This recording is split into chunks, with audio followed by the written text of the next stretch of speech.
vocês, Capitu traiu ou não? Opiniões sobre Dom Casmurro de Machado de Assis. Gente, basicamente quem sabe isso é o autor. Não tem jeito, entendeu? Ele nunca contou. Então a gente vai ficar nesse mistério eterno quando se trata desse livro.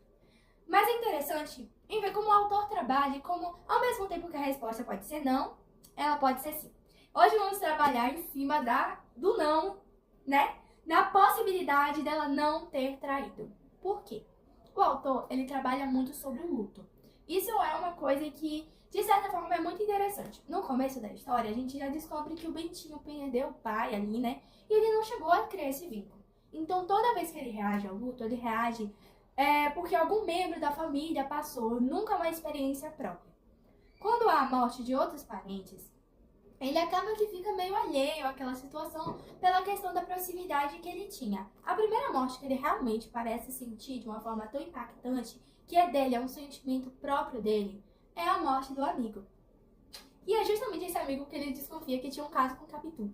Mas a coisa mais estranha nessa história é que, além de nunca ter dado sinais, né, antes da desconfiança dele, depois que o amigo morreu, antes disso, ele não via nada, nenhum sinal de que ali pudesse estar havendo um caso. Então tudo começa quando o amigo dele morre. Só que um pouco antes do amigo dele morrer, ele estava ali, né, achando a esposa do amigo bem atraente. Então, de certa forma, eu acho que tem um sentimento de culpa que faz ele cismar com a esposa. Ele fica tão revoltado consigo mesmo por pensar assim, que ele projeta esse sentimento na esposa. E a questão do luto por si só, ele começa a se tornar indiferente e alheio. E esse luto leva ele a um processo de se tornar alheio, de quebrar laços. Dá pra ver que mais tarde no livro, toda vez que algum personagem morre, o jeito que ele narra na história é como se o personagem fosse insignificante. Até qualquer pessoa assim que fez parte da infância e da vida dele, a mãe que ele idolatra a vida toda, ele narra com uma completa indiferença. Como se ela morrer, não fizesse diferença nenhuma na vida dele. A única morte que vai ser sentida é a primeira.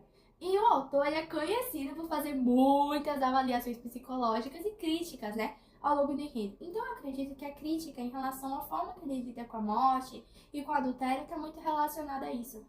Depois do primeiro impacto, do primeiro baque na vidinha perfeita que ele tinha, ele simplesmente começa a se isolar de todo mundo. E o jeito que ele encontra de se isolar da esposa e do filho é acreditando que o que ele fez, o desejo dele, pertence a ela. Então ele coloca esse sentimento de culpa, né, por desejar a esposa do amigo, na mulher dele, para que assim ele possa se isolar totalmente. Ah, mas no final ele fala que quando reencontra o filho, que a gente não sabe se é filho, se não é, ele simplesmente tinha um sotaque francês igual